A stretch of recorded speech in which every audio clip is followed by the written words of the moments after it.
आणि मी माध्यमांचे मनपूर्वक आभार मानते की सगळ्याच माध्यमांनी वास्तव जे सरकार कबूल करायला तयार नाही ते सातत्याने तुम्ही चॅनल्सवर दाखवता. मी तुम्हाला एक 4-5 उदाहरणं बारामती लोकसभा मतदारसंघातली सांगते.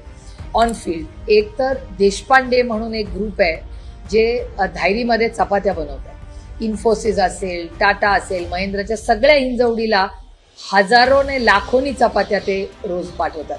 आज तिकडे 50% काम बंद झालेलं. आमच्या महिलांना हाताला काम नाहीये कारण का गॅस नाही. तशीच परिस्थिती बारामतीत आहे.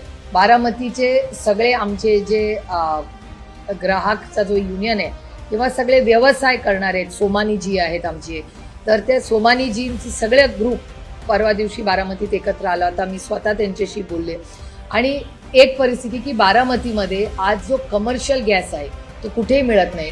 रेस्टॉरंट्समध्ये काही सगळे व्यवसाय बंद झालेले आहेत आणि काही ठिकाणी आमचे जे MSMEs आहेत, आमच्या MIDCs जे आहेत बारामतीमध्ये असेल, मग चाकणला असेल, दौंड, इंदापूर, सगळ्या पुरंदरला सगळ्या MIDCs मध्ये आज काही ठिकाणी 75% कामगार कमी केलेले आहेत कारण का गॅस नाही.